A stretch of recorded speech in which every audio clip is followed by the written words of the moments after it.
మహబూబాబాద్ పట్టణ కేంద్రంలోని 14వ వార్డులో శ్రీ లక్ష్మీ నరసింహస్వామి కళ్యాణ వార్షికోత్సవ వేడుకల్లో పాల్గొని ప్రత్యేక పూజలు నిర్వహించిన మహబూబాబాద్ శాసనసభ్యులు డాక్టర్ భూక్యా మురళీ నాయక్.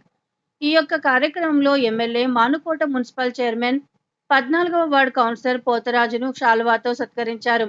ఈ యొక్క దైవ కళ్యాణ మహోత్సవ కార్యక్రమానికి ఆహ్వానించినందుకు ఆ ఆలయ కమిటీ సభ్యులకు ప్రత్యేక ధన్యవాదాలు తెలియజేశారు. ఈ కార్యక్రమంలో Manukota municipal chairman Palvai Rammohan Reddy, urban అధ్యక్షులు ఘనపురం అంజయ్య, 14వ వార్డు కౌన్సిలర్ పోతరాజు, బీఆర్ఎస్ యువ నాయకులు డౌలాగర్ శంకర్, ఎడ్ల రమేష్, సాంబయ్య, కాంగ్రెస్ పార్టీ జిల్లా నాయకులు విజయలక్ష్మి, యూత్ నాయకులు వినయ్, వివిధ వార్డు నాయకులు, మండల నాయకులు, జిల్లా నాయకులు, కాలనీ వాసులు తదితరులు పాల్గొన్నారు.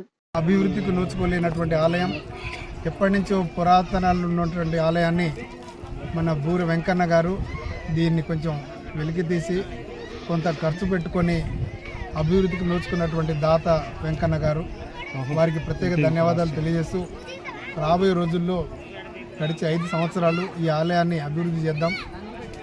అభివృద్ధి చేసి ప్రజలకు ఒక మంచి ఆలయం, ఒక మంచి ధ్యాన కేంద్రంగా దీన్ని నిర్మిద్దామని చెప్పేసి వారు చెప్పడం జరిగింది. అదేవిధంగా ఇక్కడ నా వంతు నా స్పెషల్ డెవలప్మెంట్ ఫండ్ నుంచి కొంత నిధులు కేటాయించి ఇక్కడ వీళ్ళు రోడ్ అడగడం జరిగింది. ఈ గుట్టకు ఆలయానికి రావడానికి రోడ్డు చాలా ఇబ్బందికరంగా ఉంది. ముందుగా రోడ్డు వేసి తర్వాత ఆలయ ప్రాంగణాన్ని అభివృద్ధి చేద్దామని చెప్పడంతో వాళ్ళతో ఏకీభవించిన.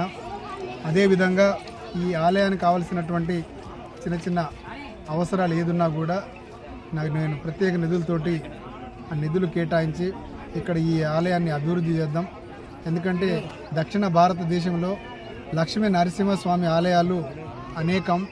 అందులో మన మహబూబాబాద్ పట్టణంలో కూడా ఈ ఆలయాన్ని మనం అభివృద్ధి చేసుకుంటే ఈ 14వ వార్డు ఆర్సి రామచంద్రాపురం కాలనీ వాసులకు కొంచెం ఆధ్యాత్మిక చింతన, అదేవిధంగా వాళ్ళకు మానసిక ఉల్లాసం కొరకు ఇక్కడ వారు వచ్చి ప్రత్యేక పూజలు చేసుకోవచ్చు. అందుకే నేను రాబోయే 5 సంవత్సరాలు దీన్ని ప్రత్యేక దృష్టి పెట్టుకొని అభివృద్ధిని చేద్దాం, అభివృద్ధి పథకంలో నడిపిద్దామని చెప్పేసి ఈ కాలనీ వాసులందరికీ నేను తెలియజేస్తున్నాను.